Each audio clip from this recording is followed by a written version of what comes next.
All right, finally got this thing up and rolling here. Welcome back, guys. This is Darreck Kirby, aka DDP of the Dallas Prospect, and today I'm going to do something a little bit different. I wanted to talk a little bit about some of the college football games that kicked off yesterday, particularly the Big 12 Conference, since that's kind of what we focus on here with the Dallas Prospect. So the two pillars of the Big 12 Conference, at least historically, have been the Oklahoma Sooners and the Texas Longhorns. So those are going to be the two primary teams I focus on. I know that West Virginia had a big day yesterday as well, but I wanted to focus here and to just kind of get your guys' thoughts, your reaction as well as we go. I'll be taking questions, comments, all that as we go. So let's kick things off here with the... Yeah, that's me in the comment thread, so that doesn't even count. Let's kick things off here with the Oklahoma Sooners first. OU comes in to their season opener facing a, frankly, kind of big challenge compared to what a lot of the rest of the conference was opening with. Obviously, again, West Virginia and Texas had some notable games as well. But really, I think the big thing for me was I wanted to see how Oklahoma was going to respond, because they had a matchup with FAU, Florida Atlantic, who went 11-3 last year and have Lane Kiffin as a head coach. Now, personally, I've never been that high on Lane Kiffin, but at the same time, the guy, he's got rings thanks to being at Alabama the past few years. So that's going to improve your resume anytime that's the case. And because they finished 11-3 last year, you know, they put up the countdown clock in their locker room or whatever the day after the season ended last year, counting down the days until they quote-unquote beat Oklahoma.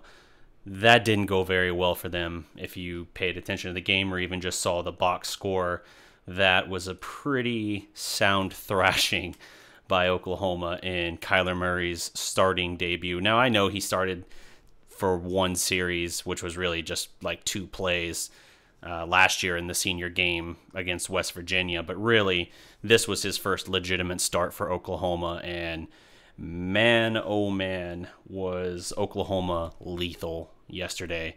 I felt pretty sure OU would win the game. They were about a 21-point favorite, but they were a trendy pick for upsets, it seemed like. And I had a feeling coming into the game that OU was going to struggle a little bit early, and in that first drive for FAU to open the game, it kind of had that impression because they were moving the ball and the OU run defense wasn't looking great. FAU was moving the ball. FAU, by the way, led by the former Oklahoma quarterback. He never started for OU, but Chris Robinson. He was dismissed from the team last summer. It was just before Lincoln Riley took over, I want to say. And as a result of that, it kind of had this narrative for him where it's like he's getting his first start at, you know, Memorial Stadium and all that, or Owen Field and all that, like he was anticipating this whole time, but he's suddenly on the other side of the sideline. You have Lane Kiffin coming in. FAU, man, they've got a lot of talent on that team. That running back of theirs, Singletary, is no joke. I think he had 32 rushing touchdowns last year, led the country. So he's got something to him. But my question was how Oklahoma was going to respond, how Kyler Murray would do in his first start. Oklahoma in general, just first game post Baker Mayfield. Anytime you're talking about a guy that was a Heisman finalist all 3 years for you and won a Heisman as a senior, you're talking about a big step down with regard to talent and, you know, general expectation. I think historically, when a Heisman Trophy winning quarterback leaves a program, the next year that team typically wins only about 8 games. So it is a drop-off. And, you know, that's still obviously a possibility with Oklahoma. But, man, Kyler looked good yesterday. 9 of 11, 209 yards, and 2 touchdowns. And his second touchdown, ooh, that was a thing of beauty. I mean, that was a thread-the-needle pass, put the ball exactly where it had to be, and then Lee Morris just makes a hell of a run. I mean, that dude's a tight end. That's a big dude to go rumbling. Usually when you say rumbling, you're thinking like, oh, kind of big, lumbering, but hard to bring down. Nah, man, he had some speed. I was very impressed for him as a tight end to go 65 yards. The OU run offense looked as lethal as ever as well. Not just Kyler. I mean, really, you only saw like 1 or 2 plays where Kyler scrambled and made something happen. That's why I was so impressed, honestly, with him as a quarterback, because he only ran a couple times. He let his arm and his run game really hold things down. And I kind of said for a while that I thought that OU could be successful if Kyler Murray was allowed to just be an accenting feature of that offense as opposed to the real engine behind it. And Baker was closer to that lead part of the offense as far as the main focus, but the running game, especially about 6 or 7 games into the season last year, once Rodney Anderson emerged, really shifted in that regard as well, where it was able to be a more balanced offense, and it just changed the perception of everything for the season. So that's when OU goes rumbling off after their loss to Iowa State last year. And, they get all the way to the college football playoff, put up 48, I think 42 in regulation. They put up 48 and they lose in double overtime. But very impressive game out of them. Their run defense looked very stout. That was one of their greatest weaknesses last year. I think they had 5 games last year giving up at least 200 yards on the ground, including over 300 to Georgia in the college football playoff. Much better gap discipline, and just swarming to the ball. Very, very pleased with what I saw from that. And they got some noticeable performances as well from some of these guys who either weren't playing last year a whole lot, whether they were just buried in the depth chart and then seniors moved on or whatever, or the new guys coming in like Buki. Really, really impressive with what I saw from these guys. So I think the OU defense could be better, and if the team is better in that regard, the defense is better, and the offense, other than the quarterback, which is a step back, although hopefully not a huge step back for them, across the board, OU looks like a better team. Again, it's a very small sample size. I'm not going to make any declarative statement on what I think that they can or can't do for this season, but it does look like they've improved in that regard. And, the main thing for me that I'm happy about is just seeing, in general, Lane Kiffin getting shut up. Because, man, again, the hype around this dude I have never really understood. Yeah, he went 11-3 last year at FAU, and he's got a lot of talented players, like I said. But this was a team that was expected to really do something this year, and they still might. They started 1-3 last year and then won their final 10. They brought in the longest win streak in the country, I believe, into this game. And other than that first drive, man, they get down to, I think, the OU like 35, and then they get stacked up a couple plays in a row. Suddenly it's 3rd and 9. They convert, but there's a chop block on the play, so they back it up 15 yards. OU snuffs it out again. Suddenly it's at midfield, and they got a punt. And from then on, man, OU never let up. OU led 42-0 at half, 28-0 after the first quarter, and they were doing it in all ways. Rodney Anderson, 5 carries, 100 yards, 2 touchdowns. Have a day. He was done by half, before half. Same for Kyler Murray. He didn't even, I think there were 5 minutes left in the second quarter when OU pulled really all of its offensive starters.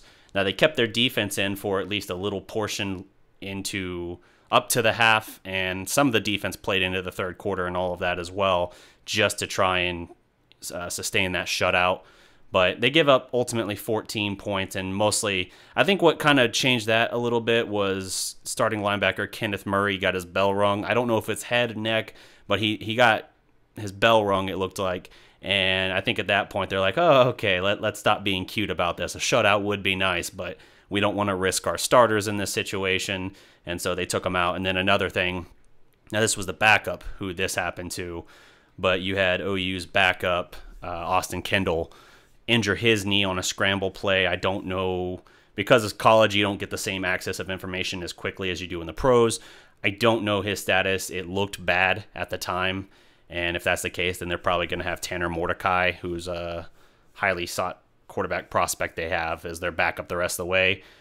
But it'll be interesting to see. It's a great win for OU. Great way to start it off. You not only make it clear that, hey, we're not going to drop off too much, hopefully, from Baker, but we could still very well be a favorite potentially to go back to the college football playoff.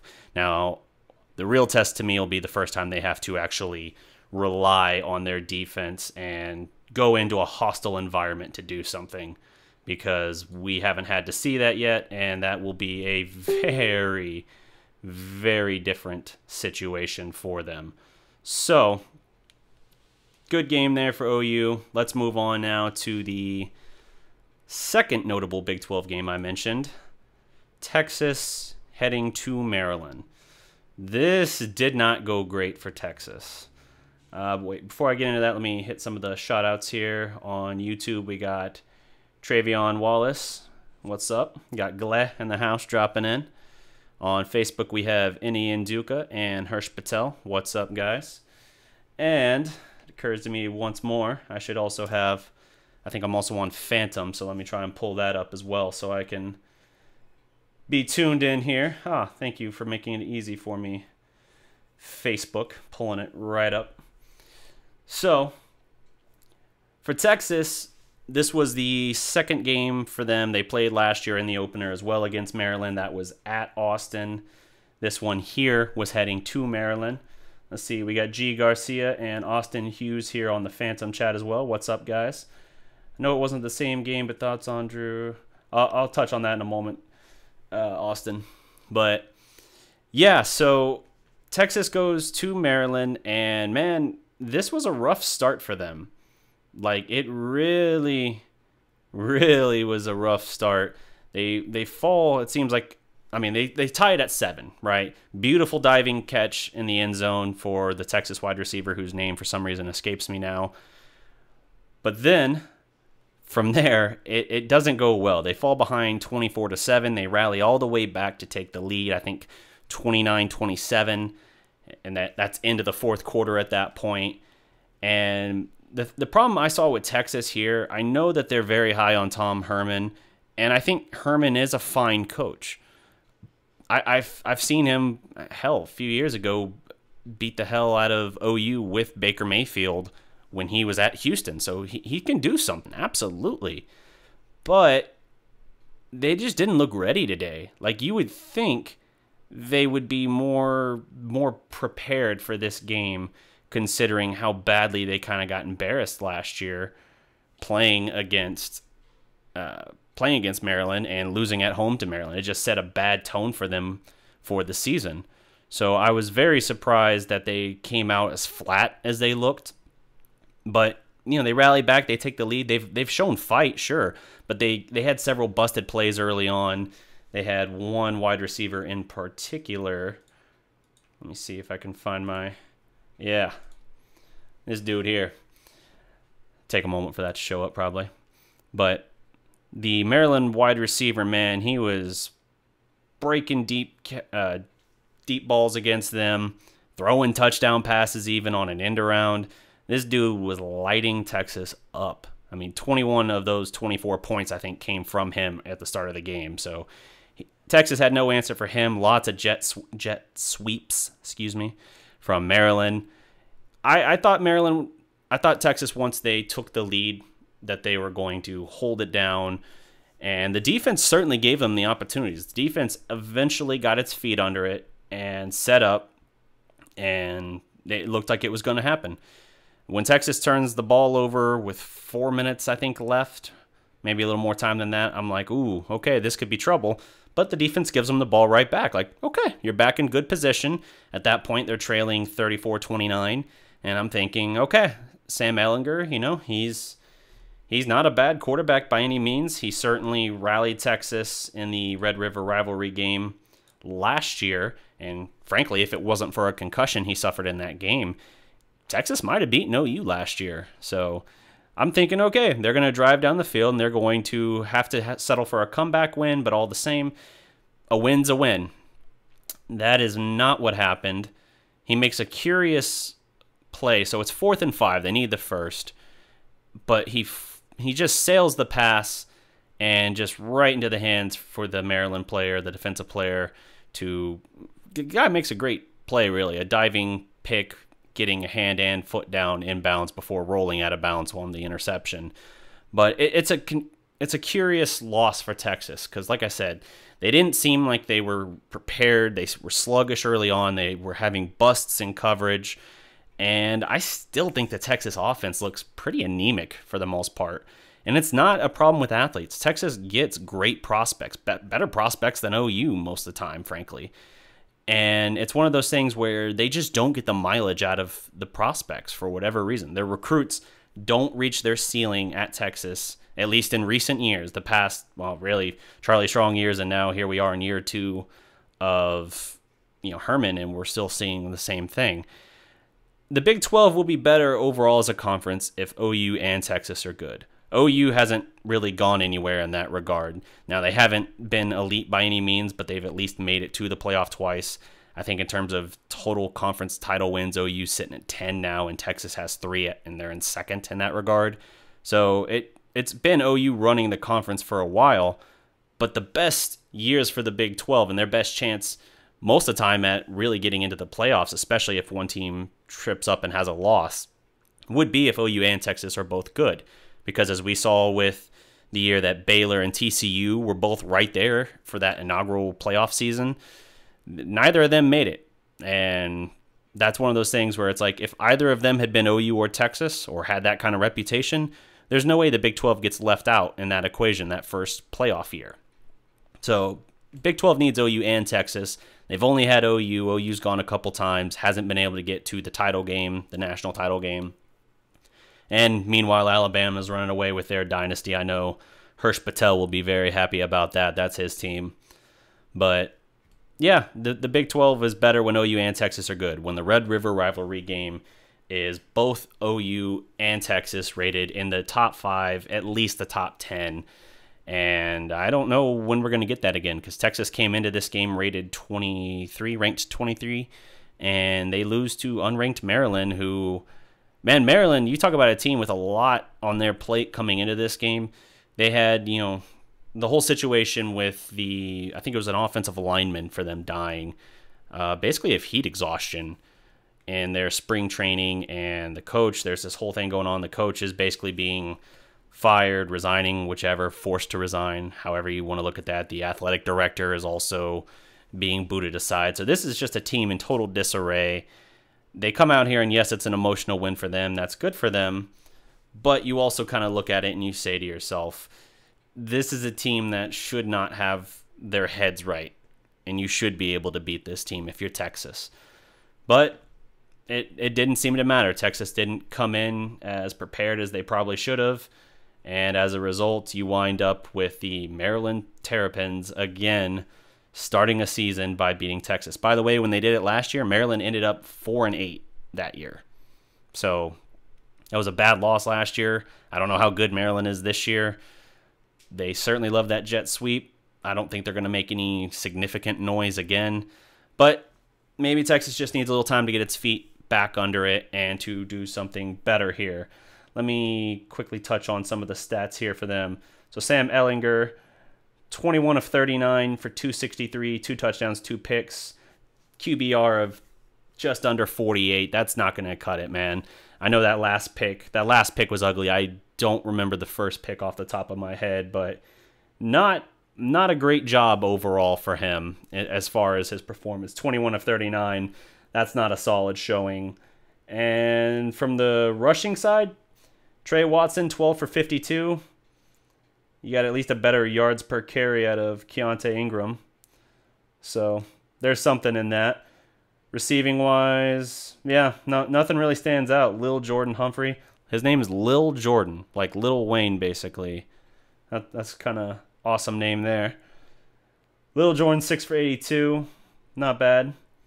But yeah, this Texas offense is going to be what holds it back, I think. Maybe it'll get its feet under it, and I'm sure by the time the Red River rivalry shootout, whatever we want to call it, rolls around again, they will be much more prepared to, have a great game because it's OU Texas, and rarely do those games end up bad. Even if you have one team that's pretty decent that year, and maybe, Texas has given OU issues in the past few years. Even Baker lost to Texas at one point. So it just depends. It's a matter of getting up for the game, and if you're OU in this case, you got to try not to look past them. Hopefully you don't, because it's your biggest rival and it's a situation where they have tripped you up in years past. So they'll have to see. Adam Proctor, West Virginia finally has a chance to win the Big 12. Yeah, so that was the other great showing. I was just getting to that one here. Let's see. Throw up the main graphic here. All right, so yes, West Virginia has the best showing, and really OU FAU was nice for OU. But I think the most impressive win for me for the Big 12 Conference in Week 1 is West Virginia going to Tennessee and just laying the wood down, beating the Volunteers 40-14 at Tennessee. And yeah, Will Grier was great. 25 of 34 for 429, 5 touchdowns, no picks. That's pretty legit there. Tennessee, meanwhile, their quarterback, he was serviceable. Jarrett Guarantano. I'm not going to mess with that name. I'm not going to have to read it again this season probably. 19 of 25 for him, 172, about 7 yards on average, 1 touchdown, no picks. Yeah, Grier, here's the thing with Grier. He's a capable quarterback. He can absolutely lead West Virginia. The question for them is going to be their defense, and that's always been the situation for them since coming into the Big 12, because offensively they can roll with just about anybody else in the conference. Oklahoma State and Oklahoma are always stacked offenses. Baylor for a while was a very stacked offense, but obviously Baylor's fallen off. Oklahoma State is still good, but I don't think they're as good as they were a couple of years ago. So it really falls. This is West Virginia's best chance. I would say they're probably the best chance other than Oklahoma to win the Big 12 this year. And, the senior day last year, the last home game for OU was against West Virginia. That game starts out a little bit chippy, a little bit close, and then OU ends up just blowing them out of the water from there. And it was defense. So that's why I keep saying, I'll admit, I didn't take West Virginia that seriously coming into the year, because it seems like we've been waiting to take them seriously for 2 or 3 years now, and they really haven't done it. And it's always been the defense, because they can put up points against most anybody. But when the defense can't do anything for them, or can't get off the field, can't create turnovers, then you're going to keep hemorrhaging points, and it's eventually going to catch up to you. So it's all relative to the situation here. Let's look at some of the other stats for West Virginia. Martell Pettaway, 9 carries for 56 yards. It's not bad, 6 on average. Receiving, that's what I like. David Sills, the 5th, 7 for 140, 2 touchdowns. Then you got Gary Jennings Jr., 6 for 113 and a touchdown. TJ Simmons, 1 for 59 and a touchdown. I mean, that's a lethal offense. That's what I like. You're spreading the ball out. You would like, ideally, maybe a little bit more rushing on the ground. They had 27 total carries as a team, spread out pretty evenly between Martell Pettaway and Letty Brown. He had 8 for 33, did Brown. So a little more balance there, perhaps. But at the same time, your offense is a passing attack. So we'll see if they can keep Grier upright and their defense can at least hold its own, they could be very good. Adam Proctor saying D-line is much improved, secondary is still questionable. So there you go. That's the other side of it. You got to be able to get pressure on the quarterbacks. And if you can hold the running backs in check and get some pressure on the quarterbacks, that's how you have to protect your questionable secondary. If you can't do that, then you're still going to be in trouble. But they have a shot. They do have a shot. And I would argue that a lot of what's unproven for them is still kind of unproven in OU's case as well. So see how that works out. But I do think that will be a real challenge for OU whenever that game rolls around. I'm not sure what week they match up. So let me touch on some of the other games here for the conference. Those were the 3, I almost just held up 4, the 3 significant games for the Big 12 this week. You have Oklahoma really making an impressive statement saying, nah, don't forget about us. We're not going anywhere. You have Texas kind of messing the bed again at the last moment really even throughout that game, not looking great, but they showed fire. They showed resolve. They just couldn't close the deal, and that's been indicative of them for several years now. And then you got West Virginia making, I would say, its biggest statement since coming into the Big 12, going into on the road to an SEC team and just taking it to the Volunteers. So, and that's not to say Tennessee is like the cream of the crop for the SEC. It's not. But it's still an SEC team, and it's a tough place to play. I mean, ask Oklahoma a few years ago, Baker Mayfield's first year there. That was an impressive win on their part, but it took a dogfight to get it. Otherwise, or elsewhere, I should say, in the Big 12, you got Oklahoma State beating the snot out of Missouri State. You'll see a trend here, not a lot of great matchups. So 58-17 for Oklahoma State. Again, I'm not even really acknowledging that one too much because it's a cupcake matchup, so I would anticipate you doing that. TCU 55-7 over Southern University. Interesting. Then you have Tech getting mollywopped again by Ole Miss, 47-27. Now that's another SEC one. Man, I don't know what it's going to take for Cliff Kingsbury to lose his job. I really don't. Tech hasn't been relevant in the Big 12, or even just in general, since he took over. He obviously botched the Baker Mayfield situation, and I feel like that should really hurt you, that you let a Heisman Trophy winner slip away because you didn't. I'm not getting into all that drama because I'm sure some Tech fan will watch this and be like, that's not what it was about. It was Baker and blah, blah, blah. It's irrelevant at this point, but it should still count against the coach, I feel, for how that's handled. Big 12 teams need to schedule tougher non-conference games.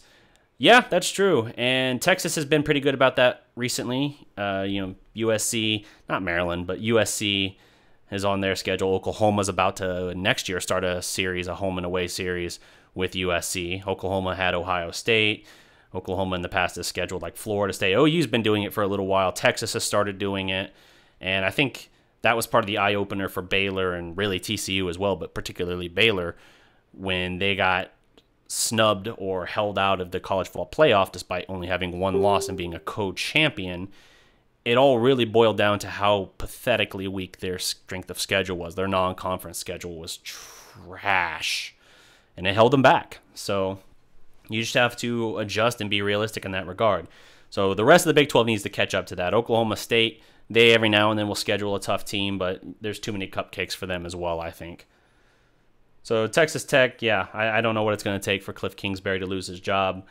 Doesn't seem like they've even really been that good. They did have Pat Mahomes come through there, but that's a first-round quarterback who I think has some real promise in the NFL, and you still couldn't make much noise with him.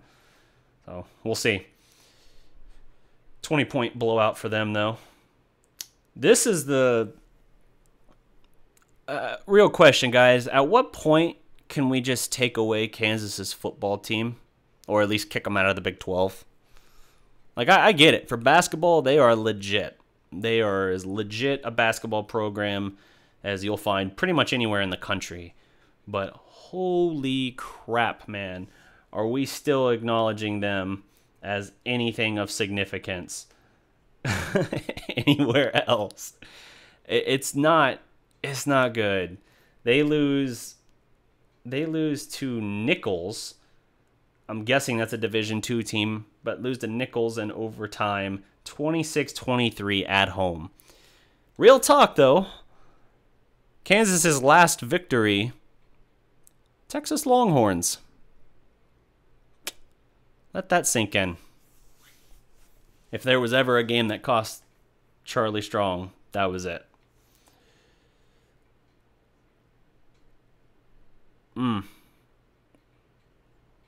Then Kansas State doesn't do much better for themselves.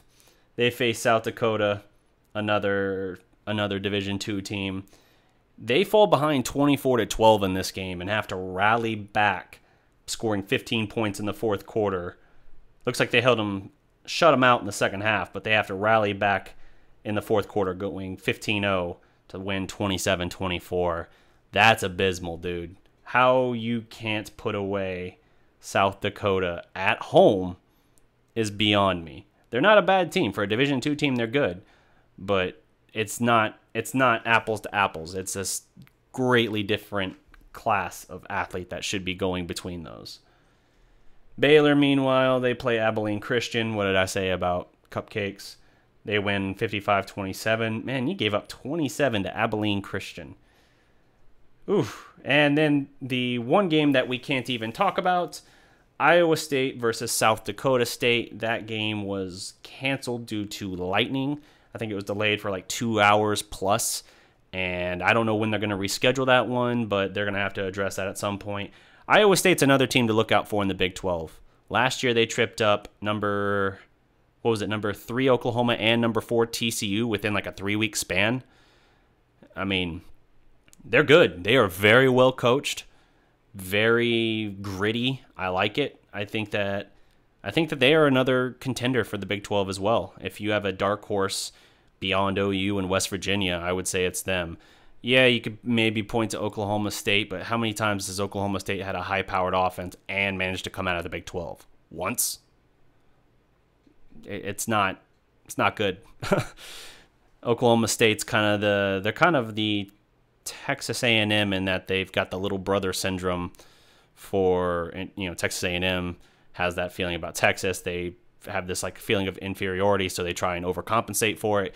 Oklahoma State's kind of the same with Oklahoma, but I would argue at least Texas A&M has got a damn good coach now in Jimbo Fisher, and they're going out and they're making all kinds of things happen, whereas Oklahoma State, year in, year out, has a great offense, and they can be good, but they can never get over the hump really to even win their own conference, let alone go beyond that. So I don't know, man. It was an interesting show out for week 1 of the Big 12 football this season. I think the 3 teams to watch are the ones I mentioned. Texas, I think they'll bounce back and be good. I think they're on the right track, but I think they got to figure out something to do with that offense, man. That offense is anemic. It's bad. And the defense, you just got to shore it up, not give up the big plays, because you do have a stout defense when it buckles down and when it's in proper position. So we'll see. Is Texas back? Nah, not yet. They're getting closer than they were with Charlie Strong, that's for sure. But Charlie Strong was miles away, so Herman being closer, I don't know if that means that they're back or that they're going to be back super soon. Again, I want them to be back because it adds intrigue to the Big 12 as a whole, and it makes the conference better, makes the OU-Texas Red River game that much better as well. It's nice when you're watching that game thinking to yourself that you're watching basically a preview of, not a preview of the national title game, but like it's like a glimpse to it, because there was a stretch there for a while where you were like, okay, both these teams are really good. One of them has a damn good chance of coming out of this and being a contender for the national title game. And that was the trend for a while too. OU would go one year and then Texas. So OU went in like 3-4 to 03-04, and then Texas went in 05 and won it. Oklahoma goes back in 09, I want to say, and Texas goes in 10. That's the last year of Colt McCoy. And yeah, it was kind of the trend. But it's been a while. It's been a minute for Texas, and I mean, you could say this for Texas. They've got a more recent national championship than Oklahoma. Oklahoma's still waiting on, their next one. They haven't won since 2000, despite going back 3 times. Yeah, 3 times since then and making it to the playoff twice more. So Texas has that on OU, but we'll see. I think that's all my time for week 1 of this. Guys, let me know what you think. This is it's just kind of a short 30, 40-minute stream I'm thinking of doing once a week, the day after college football wraps up. And if you like it, let me know. I'm very curious to see. I love talking football, not just not just Dallas Cowboys, but college football as well, and specifically the powers of the Big 12 and all of that. So if you have suggestions, if you have questions or anything like that, feel free to hit it up. Don't forget to like, share, and subscribe as well. And until next time, guys, just remember, every legend was once a prospect. Oh, and forgot to mention this. I will be back in like an hour for Mavs Fast Break, in case you were wondering. Salute, guys.